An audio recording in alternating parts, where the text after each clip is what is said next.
Today on Around the Coin, I interview Scott Dykstra, the CTO and co-founder of Space and Time, as well as Purandar, who is the CEO and co-founder of Sotero. The two companies work very closely together, so we thought it would be appropriate to have them both on the conversation. Space and Time has raised over $30 million at a $300 million valuation, close partnership with Microsoft, over 50 people, and they've made great progress to decentralize and provide encryption across data warehouses. We talked about how the two companies help with data privacy and security and what the emerging world of servers, networks, security looks like in a both decentralized and centralized world. We talked about the influence of their technology on this rising tension between Bitcoin and the US dollar, the sort of conflict between the Federal Reserve and the ability to control the US dollar over the free-flowing value in cryptocurrency. And we speculate a little bit as to where things go. It was a really interesting conversation, and I hope you enjoy. All right, Scott, Purandar, I'm excited to have you guys on and talk about your space and time in DeFi. Why don't we kick off the conversation with a little bit of your personal backgrounds on why you started the project and what you are trying to accomplish in the world? Maybe, Scott, I'll point it to you. What were you doing before Space and Time? And then what are you trying to accomplish with this organization? Absolutely. Let's get right into it. Mike, thanks for having us, and definitely excited to be here. Spent about a decade in enterprise data warehousing, building 500 terabyte scale databases for the Fortune 500. It was really the opposite of what I'm doing at Space and Time in terms of centralizing the world's data into large kind of analytic black boxes, tamperable, centralized, massive data warehouses in the cloud controlled by large organizations, mainly the Fortune 500. Great chance to learn about how data performs at that scale, how to organize data at that scale, and how to solve analytic kind of challenges at that scale. But I think entering the world of Web3 and DeFi and seeing, how blockchain has evolved over the last 5 years was a chance to see that there's really a unique opportunity for someone, hopefully Space and Time, to bring in a new kind of paradigm for processing data at extreme scale, on a global scale, where the constituents of that data, the owners of that data, the users of these protocols don't have to just give up control of their personal data. And also the builders, the developers that are building protocols in this can actually have confidence that their data is tamper-proof and has been processed in a way that is truly decentralized, community operated, community owned, and most importantly, kind of proofed, ZK proof. So Space and Time is building not just a data warehouse that removes the centralization of the world's data to these analytic black boxes in the cloud and decentralizes the world's data, but more importantly, provides proofs to developers that their data hasn't been tampered with and that the computations against their data are accurate. Their SQL has been executed in a verifiable way. Is this not possible? Because when you say you're putting this valuable data everywhere in a decentralized way, the immediate thought is there's more surface area for attack. But you complement that by saying there's these ZK proofs and they're encrypted. Could you not have a system that has it all in one place? You gain the efficiency, you gain, I'm sure it's easier to manage if you just have one server. Could you not have that one server be safe with these encryption methods? I think there are plenty of organizations that have done a decent job locking down their data into a, like you said, centralized single point of control in the cloud or on premise. And a lot of those organizations are doing just fine in Web 2 and haven't experienced breaches or haven't, have controlled their data and locked it down in, like, for example, a SOC 2 compliant way. But that's just the problem. In DeFi, what's on chain, smart contracts on chain, need to know that the processing of data off chain was done by multiple parties in a verifiable way with verifiable computations. And if you lock down data into a centralized database in the cloud or on premise, sure, you might have your own firewall behind that data, but how can a smart contract on the blockchain or any protocol related to Web3 for that matter know that owners of that analytic black box, the owners of that single point of control, the owners of that centralized database aren't just logging in and changing a few rows of data and basically tampering with the entire data pipeline to and from the chain. Got it. Okay. So this effectively relies on distribution of control. And by not having the control being in one place, you can increase the likelihood that the data has not been tampered with. Is there a conflict when, even though you might have multiple instances, it's still under the purview of a government? Like, for instance, if you had 12 different data centers, it seems distributed, but if they're all in the United States, ultimately the federal government could go in and just shut them all down at once or take all the data. Or is there some other viewpoint at which this still is a concern? Yeah, what you're getting at is censorship resistance, which really is the last thing to touch on here. And censorship resistance is not just about having a number of parties process the data or available to compute on data. It's about globally distributing the nodes, the servers that hold this data and process it in a global network of user-operated, user-owned nodes, community-operated, community-owned data warehousing. Something never really been done before, as far as I know. That invites not just proofs that things are tamper-proof, but it invites censorship resistance of data. It makes it harder for data to be deleted. It makes it harder for data to be, for computations on data to be locked down. So I think that's a huge benefit. It's kind of a side effect of decentralizing your data is you invite some censorship resistance. And then finally, I think just the idea alone that you've decentralized your data across a global network of user-operated nodes also gives you infinite availability, extremely high availability that you don't get from a single centralized server in the cloud or on-premise. Interesting. The first thing I thought of when I heard the name Space and Chime was that there's some actual space happening. So I was like, oh, are these guys maybe sending servers to outer space and then having like orbital Analyze.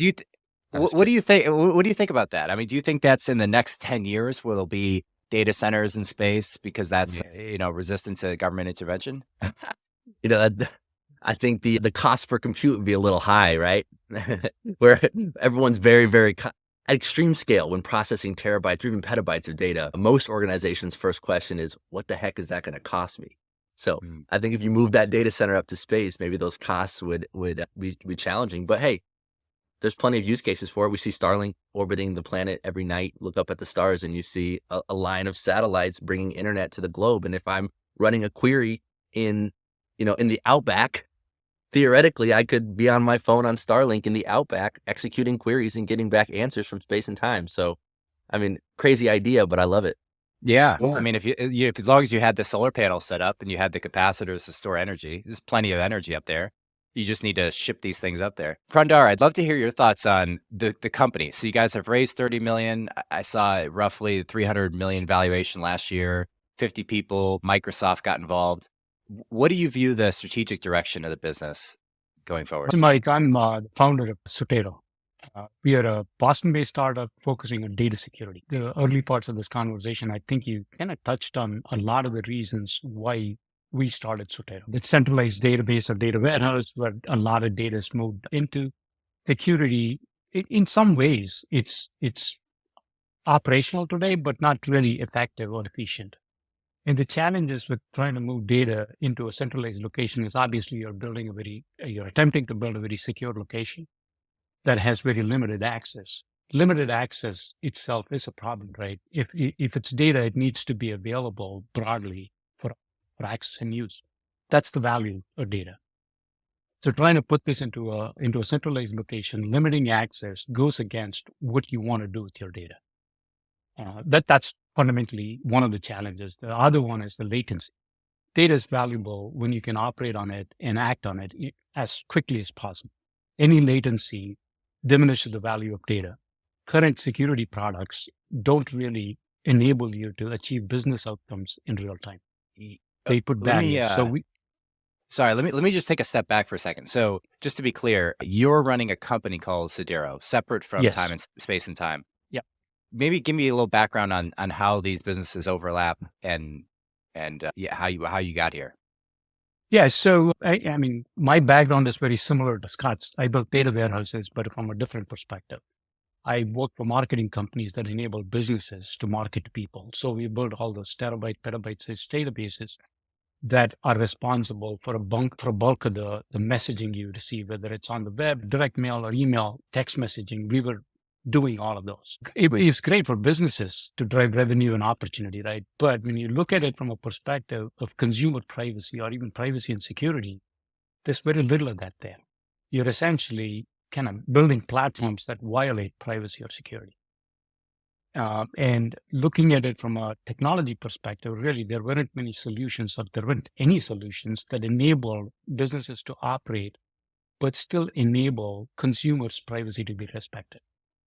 That was the genesis for us to start Sotero, building a data security product that enabled the preservation of privacy, but also enabled quick and real-time access to organizations to drive their businesses. That was a gap that we spotted. And as Scott was talking about the decentralized data warehouse, and I think Scott kind of positions this really effectively, right? When you're talking about a decentralized data warehouse or data nodes, you're not talking about data nodes or databases that are within your control. You're firing them up on platforms or servers that are in somebody else's control. So the whole notion of tying down databases behind a firewall doesn't exist anymore. How do you do that? How do you distribute data across millions of nodes, but still preserve privacy? That's the partnership between us. They built the framework to be able to distribute data, compute across millions of nodes in real time effectively.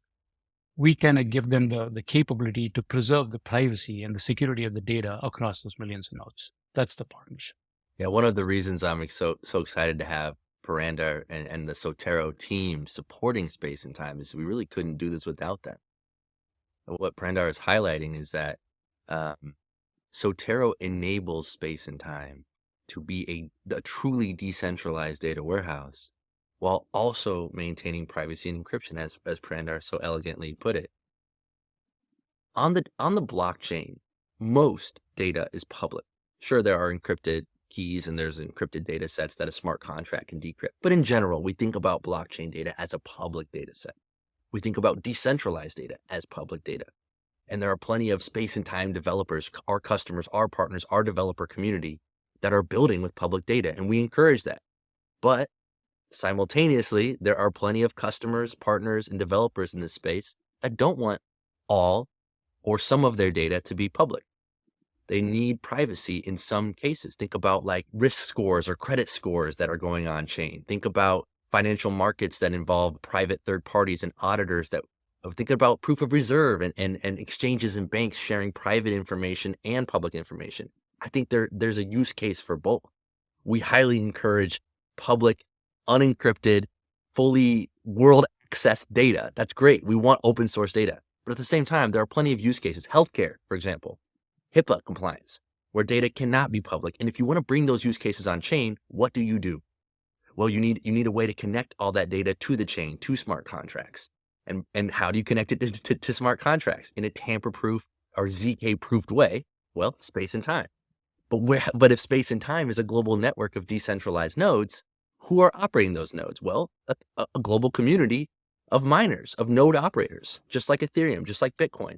But unlike Ethereum and Bitcoin, there might be healthcare data that's stored at scale. There might be private banking or third-party auditor data. There might be credit scores stored on Space and Time.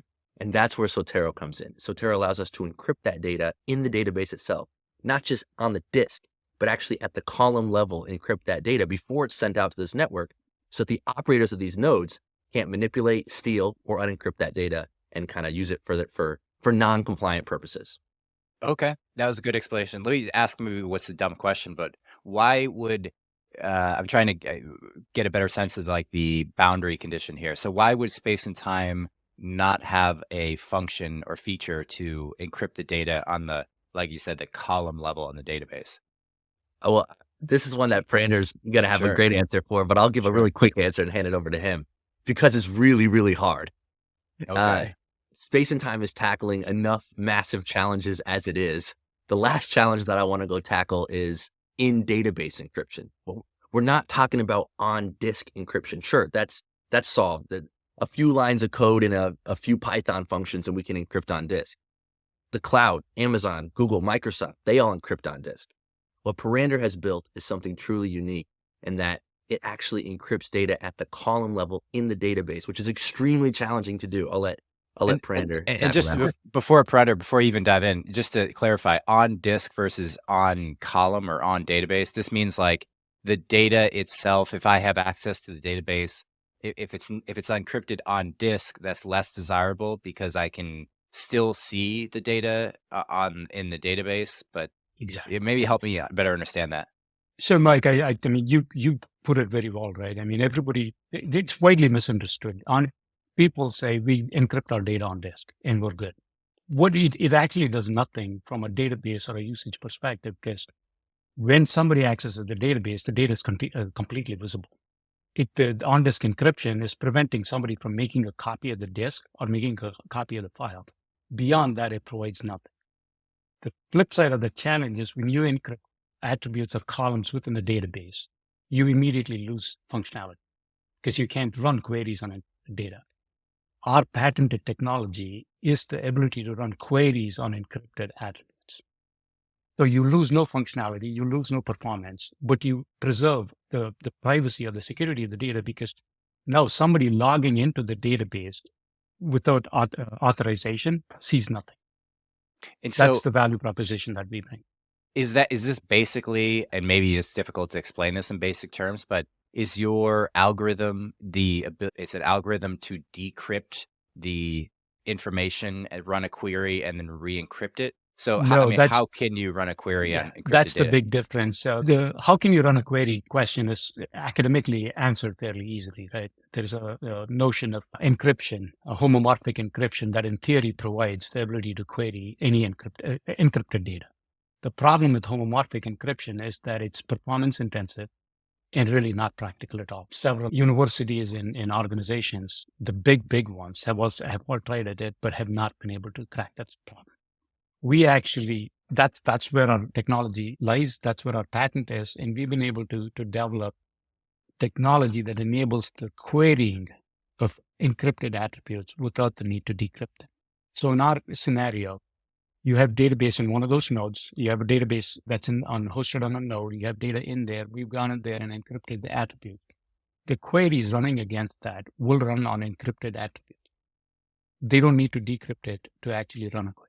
Yeah, and so you think about it, what it really comes down to is encrypting everything and then not being able to actually process that, or encrypting the data that actually needs to be encrypted, like a phone number or a credit card number or some healthcare information or some private banking numbers, the books, encrypting the data that needs to be encrypted, and then being able to actually operate and run complex queries, run space and time's business on that data.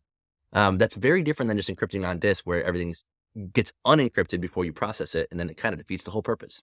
Right. Then you move to, like, a future we see of enclave, trusted execution environment based compute. The problem there is you can't run a massively parallel, massively scalable Kubernetes cluster of data warehouse nodes in one little enclave in the cloud, right? I love the future of confidential compute that, like, clouds like Microsoft Azure are bringing to the table, where you can actually run computations in a completely encrypted VM. But unfortunately, they're very expensive and they don't scale to a data warehouse scale. We're talking about terabytes or petabytes of data. That's why we need Sotero. And then what we can do then is we can connect encrypted data to smart contracts. We've developed a ZK proof for SQL so that we can prove that our SQL execution was done correctly and that nobody has actually changed the data or manipulated the data. Sotero can prove that the data remained encrypted. So you combine encryption with a ZK proof of the actual computation on the data, and what do you have? You have the next generation of secure computation for smart contracts. Interesting. Oh, let me just make sure I get this Sotero concept. So so you said academically, Purandar, the ability to run any sort of query, say like, okay, give me everybody who lives in Oregon, right, in my database. To run that kind of query, you're basically looking for the word Oregon, and your Yep. return program that has that. So it's scanning everyone, and then it's quickly saying, is it these characters or not? Yes or no, and then it creates a list. That's what we mean by querying. In Yeah. encryption, there's like a 26 randomized character, and the algorithm would look at that character, that string of characters, and say, is it an Oregon? It sounds like a little bit of black magic to me, but I also really have no clue what I'm talking about. How is it? I mean, could you even describe Yeah. a little bit in simplistic terms of how this works? So, I mean, obviously, without going into too much of the technical details, because that is probably not very appealing or interesting to somebody that's listening to this, right? I mean, the query that you brought out, if you look at a variant of that query and say, give me all the people whose names have OR in them, right? That's a much more complex query than just saying, give me all the people that live in Oregon, because that could be, in some cases, a fairly straightforward string match. So when you have partial matches, that's a range query or a like query. That requires a lot of complexity in how the query is executed. We actually, when we encrypt the data, we build an intelligence into the attributes so that our algorithms can go in there and scan them to identify the various combinations. And it's not just a fixed combination, right? When you think about all the permutations and combinations in a name itself that you have to match, that's the intelligence we build into our encrypted tokens so that we can go in there and query them. So would it be accurate to say you're looking for patterns across the encrypted data, and that Any search query is patterns, right? Mhm. Yeah. In many ways, that's essentially the gist of the solution. But at the Something same time, helpful. it's not de-encrypting it. It's just looking for the It's pattern not of it. de-encrypting none of the data. So that's one of the other challenges with encryption, right? You either have server-side encryption or client-side encryption.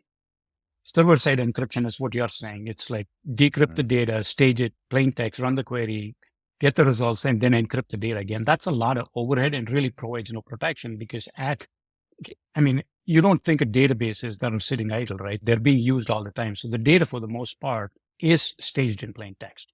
And that's the vulnerability that any query that's coming in Got it. has access. That's what we solve.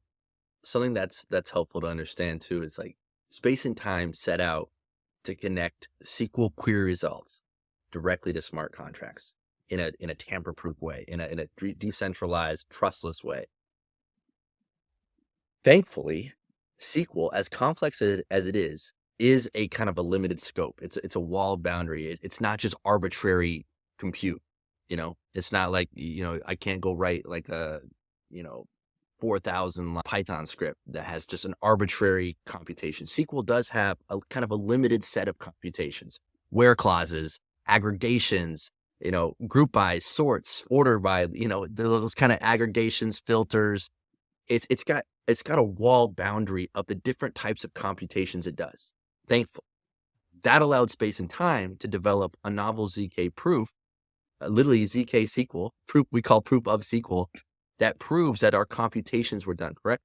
It also allowed the Sotero team, led by Purandar, to build all the kind of the operations they need to do on encrypted data within that walled boundary of SQL. It's extremely complicated. I wouldn't want to take on that encryption challenge. I'll leave that to Purandar and team. But it because it's a walled boundary and not just arbitrary, random, anything goes, it allowed us to build a ZK proof and allowed him to build encryption that can actually operate on that encrypted data. SQL that operates on that encrypted data. Okay, so if we move back up, like think about this from like a higher level abstract sense, you have the ability to say, like, I even think of, you mentioned healthcare data. Even if I go and buy coffee at a coffee shop, that if I pay with Bitcoin and the coffee shop knows my Bitcoin address, they can see all my transaction history. They can see how much is in my Bitcoin wallet. So that's not ideal. If you have the ability to have all that information private, and then the private aspect means Space and Time sends it to a bunch of different servers, and then it's encrypted all the way down so that no one can hack it at any point. That's like basically the value proposition, right? The value prop that Space and Time brings to the table is we can prove that the data we're handing to a smart contract, the query results that we're handing to a smart contract, are accurate, verifiable, and have not been manipulated. The value that Sotero brings to the table is ensuring that hackers aren't stealing that data when it's being moved around. Gotcha. Okay.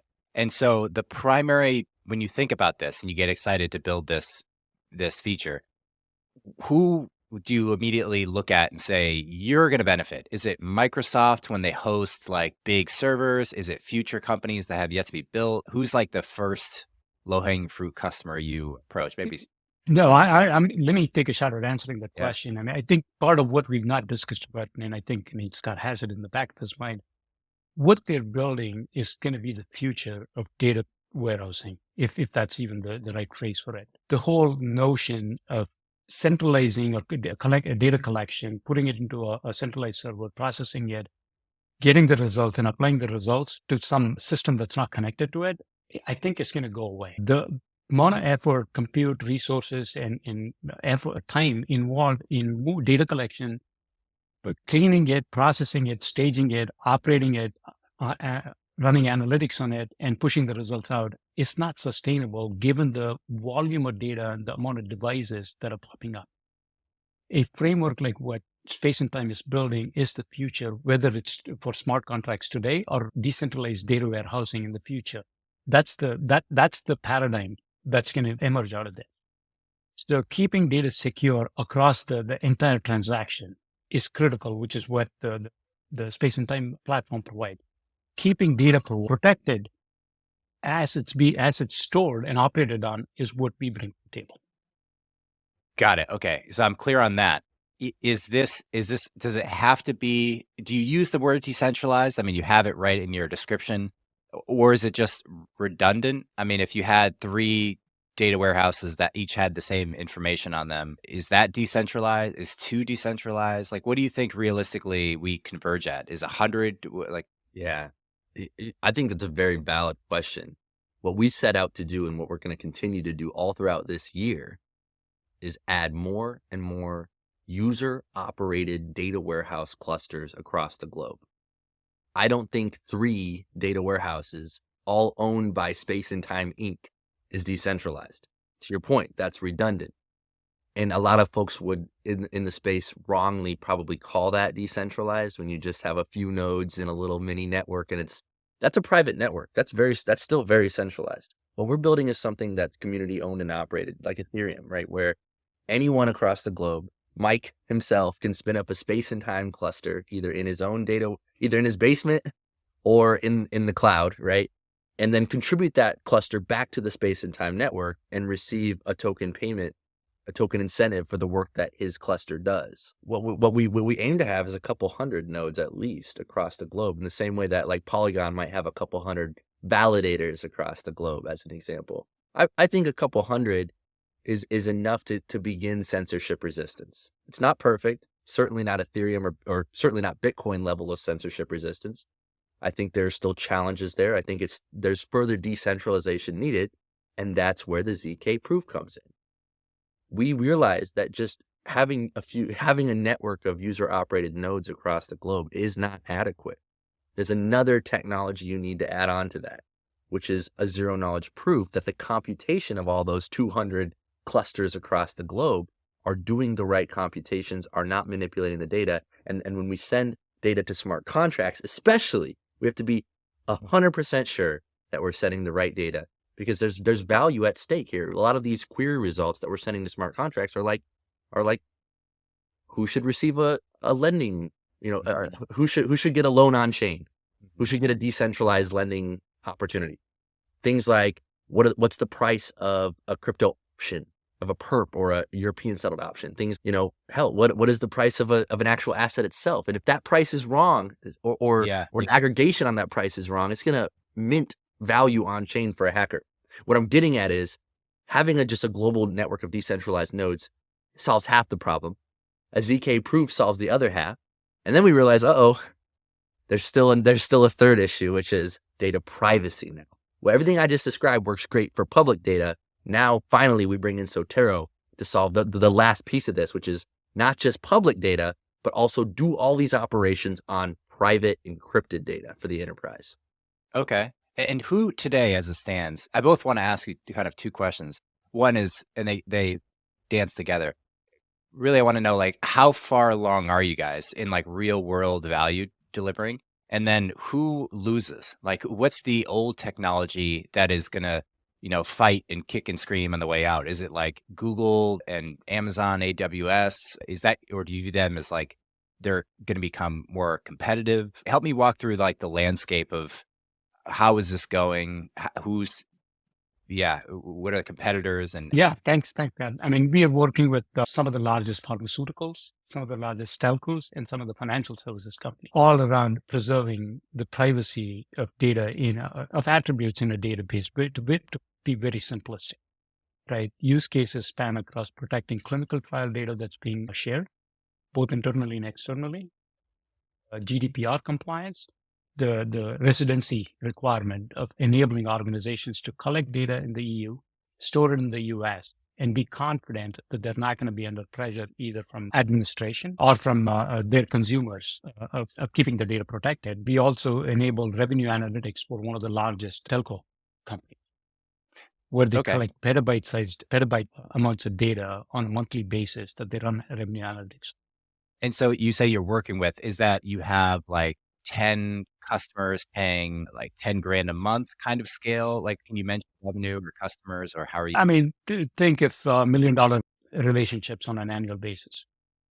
Yeah. The complexity the technology aspect of it is great, right? What we enable them across the board is meeting business outcomes, reducing the latency that it takes to move all this data and put all these safeguards in place. Because with that, you can still move at the speed of business without having to spend huge amounts of time moving data back and forth and putting all these additional products as safeguards, whether it's on-disk encryption, privilege management, etc. Got it. So it sounds like the pitch might be, hey, large healthcare company, stop using AWS and start using us because it's more secure. Yeah. Is that in a nutshell? Yeah.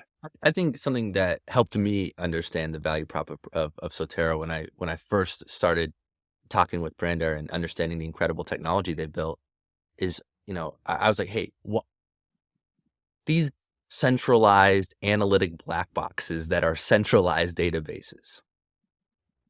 It's a similar question, Mike, that you asked me at the beginning of this podcast. Hey, Purandar, these centralized databases in the cloud, like, aren't they already kind of locked down? Don't they already kind of have their own firewall in the cloud? Aren't they behind their own SOC 2 compliant kind of user role-based access rules and user access rules? And Purandar's answer was, well, sure, but there's so much more security needed. We hear about breaches all the time where, an organization followed all what they thought was all the rules. And these are not like boring old, 1970s era banks. We're talking about modern high-tech companies that all of us use on a daily basis. Just look at the news, that are getting breached, and their data they thought their data was encrypted on disk, or they thought they had followed SOC 2 compliance, or they thought they'd done everything right. But that's still not enough. There's additional security never hurts. And I mean, it's the complexity of the systems that's the big challenge, right? I mean, when you think about a system, there's no isolated system. Every system, every network is interacting or integrated with hundreds, if not thousands, of different applications and endpoints. Writing data to disk encrypted doesn't solve the problem of one, if not, or many of those people getting into the network and getting access to the data. If that happens, your disk level encryption is useless. Your firewall is useless. How do you protect? And then from a space and time perspective, we can't lock this infrastructure down because it's not all owned by space and time. Sure, space and time is going to be deploying some percentage of the nodes in the network because we have to. But then a larger percentage will be deployed by the community. We don't have access to lock down a firewall around that data. We can't put a SOC 2 compliant wall around those other infrastructure nodes in the network, those other systems in the network. Sure, we'll put a SOC 2 compliant wall around our own and our own rules around our own nodes in the network. But Sotero comes in to help encrypt the data before it's sent out to all those other non-locked down nodes operated by the community. Without Sotero, we wouldn't be able to actually do any computations on private data. Space and Time would have to tell our developer community, you can only use public, transparent data when you use Space and Time, which is great. We encourage that, but that's only half of our use cases. The other require private encrypted data. And Scott, so where do you see the line between maybe a traditional infrastructure development and this Web3 DeFi word that gets thrown around? Is that just the number of computers or servers that, I mean, you say nodes, is nodes and servers interchangeable? It's just like a room with large computers and fans? Or is that Functionally, sure. I think okay? that's a purist would argue, a node is a specific server. I'm saying a node is just one component of the network, a little cluster a Kubernetes cluster, a little Kubernetes cluster of servers. You're right. You asked the question a minute ago, like, who are you? Is Amazon a competitor? Are the clouds your competitors? Who are you fighting against? It's not the clouds. I think the clouds themselves are just, the major hypervisors are just offering servers. I mean, most of Ethereum runs on AWS. Ethereum's not competing with AWS. In fact, if anything, AWS is a conduit to enabling Ethereum. And we have a very tight partnership with Microsoft, but yet we're deploying space and time clusters everywhere. Tencent, AWS, soon Google. Of course, a lot of our infrastructure is on Azure. We believe Azure is leading the charge of confidential compute, trusted encrypted environments, enclaves, future technology that will enable even more security for space and time, even more privacy for private keys and management of data. But what I'm getting at is the hypervisors themselves are not the competitors. The competitors are developers and companies that are building in a centralized analytic black box. Companies that are doing all of their processing of data in a way we don't even understand. Like if you just something as simple as Web 2 credit scores, traditional credit scores. I'm not going to call out any credit score companies, but you know what I'm talking about. How do they come up with that calculation? Sure, there might be some consortium that came up with a model for exactly how your credit score should be modeled. But why do all four of the credit score companies give you a different answer when you look up your credit score, Mike? Because it's an analytic black box. You have no idea how they're processing the data. You don't know whether it's accurate. You don't know whether someone from Experian logged in and like changed one row of data and could have manipulated your credit score. And that's one little example. Think about larger examples where money is transferred on chain at the scale of millions or billions of dollars. How do you know that's coming from an off-chain world that's accurate? We're talking to so many different like options trading protocols on chain that are building DeFi options, decentralized options on chain. But they're doing their options calculations to calculate the price of those derivatives off chain. Where is the confidence that those calculations are being executed correctly before they're being brought on chain? Space and time brings visibility and transparency to that through decentralization. But Sotero allows developers building on space and time to still keep private information that needs to be private, and keep public information that should be public and transparent, public, before it's brought on chain. Got it. Okay. And so from a user's perspective, like the people who are trading options in your example, they are going to feel the benefit from this in the confidence that they have in the data not being hacked. I mean, is hacked like the primary problem this all solves? Hacks in multiple senses of the word. Yeah. Yeah. Like Sotero, I'll let Purandar talk in a minute about how the type of hack that Sotero prevents. At a high level, like Sotero is preventing breaches of data, people stealing private sensitive data. Right. Space and Time's technology, RZK proof of SQL, prevents a hack of people logging into the database and just changing a few rows of data to, as an example, manipulate the prices of options before they're brought on chain, or manipulate a credit score before it's brought on chain. We're not preventing people stealing data. In fact, we're trying to open up and make data transparent. We're preventing people manipulating data, changing the values. Sotero prevents the stealing of that data. Go ahead, Brandon. On data. No. Yeah, Scott, that was perfect, right? I mean, the portion that, like you said, it's interesting the way Scott put it, right? It's both a platform to enable public adoption, right? And a platform to enable you to move your private data with confidence that the data is security and the privacy is not violated.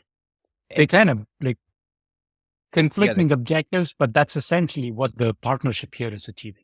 Okay, so I'm curious to get your thoughts on this. Who is the primary suspect in this? So you have obviously hackers that want to steal credit card data, healthcare data, all sorts of data. They want to hold companies at ransom, like Target or a hospital or something. And then there's the government. To me, it feels like on the edges, those hackers, like, build all the software, stop them. But the government's like a unique case where they're high risk, in my view, because they might just do something like, hey, we need to stop all bank transfers and we need to stop all crypto. Like just recently, the Signature Bank that was shut down, the crypto bank, they said the government made a mandate that said, oh, the company or the bank that buys Signature cannot reinstate the crypto functionality. Like crypto can't be a part of banking, basically. And so it feels like it's like we're moving closer and closer to the federal government recognizing that there's like a direct conflict of interest between having the cryptocurrency world operate and flourish and having control over the monetary policy. And as we saw with like the bailouts of the banks just last week, there's a lot of anxiety involved in keeping the U.S. banks solvent. And so the Federal Reserve has really two levers. They can raise interest rates, drop interest rates, or they can print money. But they can only print money as long as you don't have an easy escape route. And quick aside, I was reading yesterday, there's this like 1930s rule where the government seized all the gold in this executive order, and they basically took everyone's gold because they wanted to have this control of the monetary currency. And I can see a similar thing happening. Bitcoin is the obvious, poster child. Right now, we can move money back and forth between Coinbase, Kraken, Binance. There's a few of them. Do you see this technology being helpful in preventing somehow? Tell me, Scott, your thoughts on this. You're really asking two questions. You're highlighting two important topics. One is censorship resistance, and the other is private auditing of sensitive third-party banking information. The partnership of Space and Time and Sotero actually is trying to offer value in both of those spaces. Space and Time, as a global decentralized network of servers all across the world, many outside of the US and many on clouds outside of the US or private data centers outside of the US, operated by a global community of like-minded Web3 individuals, mostly minors, adults, but people that run partner. Got it. That offers a level of censorship resistance around data that hasn't been seen before in the data warehousing space specifically. Do I think that, for example, 200 clusters globally is adequate to stop a government? Maybe not. We'll see. That's TBD. Maybe you need thousands. Maybe you need Ethereum or Bitcoin level of decentralization for true censorship resistance beyond any CBDC, central government, central bank control. That's half of what you're hitting on. The other half is around how do we ensure that the financial institutions that we're interacting with on a daily basis are liable and showing proofs of their reserves and proofs of their books, and they're doing things that are not fraudulent or harmful to the constituents of that financial institution. I'm not saying that SVB did anything fraudulent. What I'm saying is there's a way for, in the DeFi world or in the future of banking that we're quickly heading towards, I see, for more transparency around what's happening on the books. Sotero would allow, private sensitive third-party information to be shared via Space and Time from one bank to an auditor or from one financial consortium to another. There's a way to lock down and encrypt that data where only the consortium of auditors that have the private keys can look. And that's important from a private sensitive third-party data auditing perspective. But from a transparency perspective, we can also bring more transparency to this financial space, open the books up and say, hey, here's my proof of reserves. Here's my proof of my bond assets that I'm holding. Like so many of these collapses recently, both in DeFi, CeFi, and in banking, I should really say CeFi and banking, have been via not these financial institutions not being transparent. Purandar, I'd love your thought. You touched on one point that's really important, Scott. There's two different perspectives to what you brought up, Mike, right? I mean, taking over like the Signature Bank stuff and saying, mandating that you can't do something or threatening to take something over, right? There's two aspects to it. One is infrastructure. The second one is data. The infrastructure, even if they can't take over the infrastructure, most governments can put some kind of pressure on that, right? We're going to eliminate access to it, or we're going to cut off your basic internet connectivity, right? So you can't operate. That's one threat. The second threat is access to the data, which is all the GDPR nice about, right? Giving the government access to citizen information about EU citizens.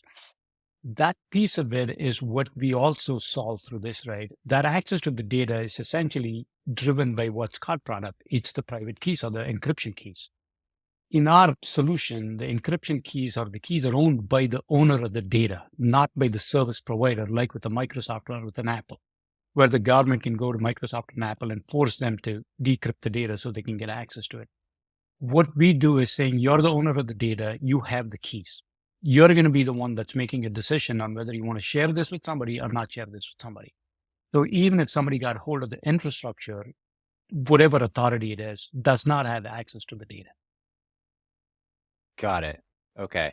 Do you feel this tension in I don't know if conflict is the right word, but that there's an obvious tension between owning, buying, trading, selling goods and assets using cryptocurrency versus using it with fiat USD? Certainly, I think we'd all agree that the US global reserve currency is being put under increased pressure.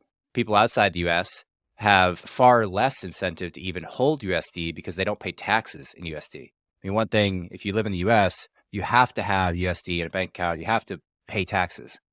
And so there is like a common denominator there. Whereas if you're in another country, like El Salvador is a good one that just recognized BTC as a national currency. So they presumably would accept taxes in that. They could have the whole system running on that. The US government probably is going to be super slow to move in that direction because they own the printing press. They own they own the printing machine. I just wonder if we're moving forward, like a Space and Time and Sotero moving forward, like to me, it seems like this time over the next 5-ish years, 5 to 10 maybe, is the time when all the smartest people building on DeFi and Web3 and all this cool encryption technology should be moving towards building an infrastructure that is highly resistant to government seizure. Because if the government came in tomorrow and said, hey guys, like you can't use Bitcoin, we're going to shut down all the exchanges, no banks are allowed to use crypto, like it immediately hurts both of your, I would imagine, right? It's got to negatively impact your businesses and probably the whole ecosystem. And so what are your thoughts on that? I mean, you're once again asking like 3 or 4 questions in one, and they're great questions. Like, I think we can wrap here. Like, to answer a few of the 3, Sotero and Space and Time are not blockchains. We are not cryptocurrencies. Fair point. So we have some level of immunity to the ups and downs and swells of crypto. And Sotero itself is a data privacy company, data encryption company. Yeah. So Purandar's business is helping organizations across Web 2 and Web 3, across DeFi, CeFi, and everything else, keep data private. So he's not at the whims of government regulation around crypto. Whereas Space and Time is a little closer to that, right? We are playing primarily in the Web3 space. We are helping DeFi organizations and CeFi organizations connect data to smart contracts and process data in a more tamper-proof way. So we're a little closer to that world. And sure, we're not a cryptocurrency, we're not a blockchain, we're a decentralized data warehouse. But we do intend to drop a token at some point when the time's right, when I can do so with some confidence that I'm not going to get put in prison from the SEC or something. I'm saying that jokingly. But at the same time, like I think we're going to see the few chains that adequately decentralized prior to this government intervention from the US. Those few chains, Bitcoin, Ethereum, and maybe 1 or 2 more, I don't know, that have enough global validators outside of just AWS US availability zones, right, that could actually maintain a global reserve currency or a global gold, if you will. Like, I think you saw a big uptick in Bitcoin price as soon as all the news about SVB, Signature, and others going down. That was a big boon for Bitcoin, right? Bitcoin popped. Why? Because people saw that as, weirdly, now Bitcoin is a safer reserve currency than bond. Like, and that creates a global market that people can move currency nearly instantly on chain. But the last thing I'll say is that's probably only applies to the chains that have sufficiently decentralized prior to all of this happening. Good point. Purandar, did you want to comment on that? I just find it so interesting and so important, this, inevitable conflict of interest. Well, I think, there's just a lot of, it's early times in that space, right? I think the government The US government, for example, is still trying to figure out how to adapt to it. Is it inevitable? You brought up Ecuador, and they're jumping on the bandwagon. I mean, they're doing it because it's beneficial to them at this point. We've also seen China put a lot of crimps on digital currency because it doesn't suit them. And it limits their ability to manipulate or manage their currency. It's evolving time, and I think Scott brings up a great point. It's the ones that have sufficient size today that are going to survive in the future. That size gives them credibility. I think in some ways, the SVB crisis is also demonstrating the real value of that alternative currency. Yeah. So it's early times. I think there's a lot that needs to evolve, but the technology to do distributed data warehousing, the need for data security or privacy is not going away, regardless of what framework the world decides to adopt. Yeah, if anything, this might be honestly kind of good for Sotero and Space and Time, as more while we go toward more transparency, we also move toward the need for privacy for things that need to be private. Yeah, no, I mean, that's why I asked the question, is that it seems like I try to take a step back from good and bad. Like, is it bad if the Federal Reserve prints so much money so quickly that the USD is inflated and loses its dominant position as a global reserve currency? Is it good or bad? I don't know, but it's going to happen. I mean, it's happened to the Dutch Empire, to the Roman Empire, to the British Empire. It's probably going to happen again to the US Empire in the next, I don't know, right? You familiar with like Ray Dalio's Rise and Falls of Empires? It's like, we're just talking about timing here. These things tend to move slow and then really fast all at once. So I think the really fast all at once probably didn't start, but man, last week was crazy. I mean, it could have, it's like, you can see how the tinderbox is there. And, I don't have to show you guys, but some of the graphs on like the debt, and it's like, it points to a situation where, yes, maybe it's early, but maybe a lot happens in the third inning.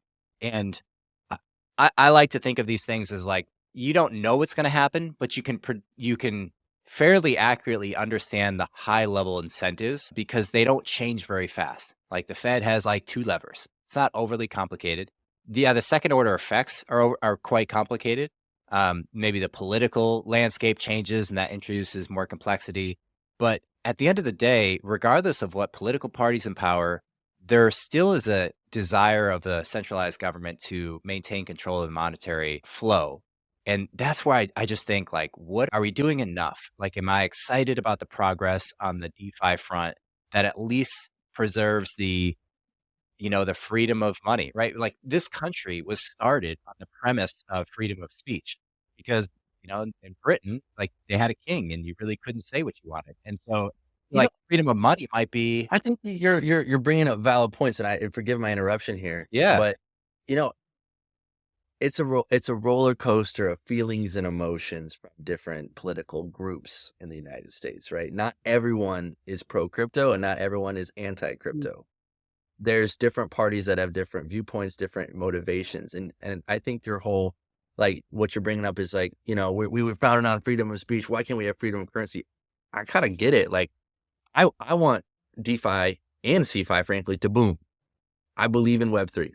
I believe in this future of decentralized technology that facilitates decentralized finance and a global kind of a new Swift, if you will. But I can see the motivations of regulators, and I can see the fraud that's been happening within the Web3 space. And I can see the motivations of regulators to want more tight control and make the US dollar more important than Bitcoin. I get that.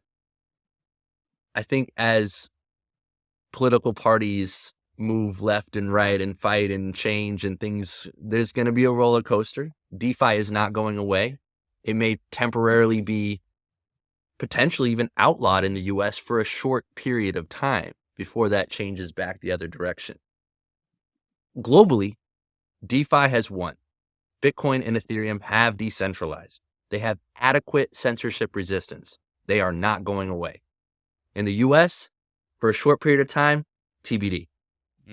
That's actually a good perspective. It's like, it really is such a global world.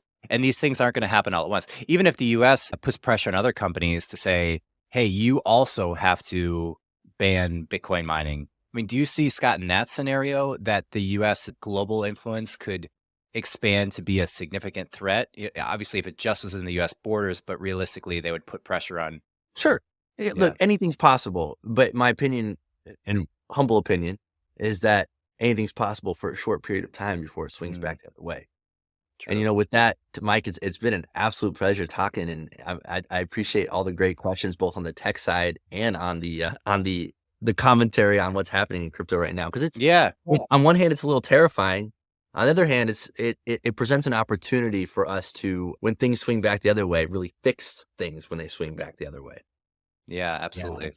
And Purandar, Scott, where are you guys on the internet personally? Are you tweeting, blogging, anything you want to throw out there on the personal side? Sure. A quick plug for the Space and Time Twitter and Space and Time Space and Time DB on Twitter. Also, our Discord's popping off for developers and folks in the community that want to start building on Space and Time. We're close to an open beta, likely in May, and we're really excited about that. I'm at Scott Dykstra on Twitter, and would love to talk if you're interested in building on the decentralized future.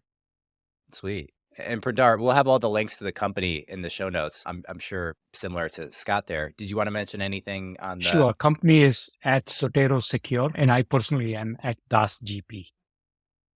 What's the GP? It's my name shortened. Oh, okay. Yeah. Love it. Well, guys, really enjoyed the conversation. Thanks so much. And I wish you guys continued luck on all the endeavors. Hey, thanks so much. Thank you, Mike. Thanks for having us. Scott, always a pleasure to talk to you. You as well, Purandar. Take care, my friends. See ya.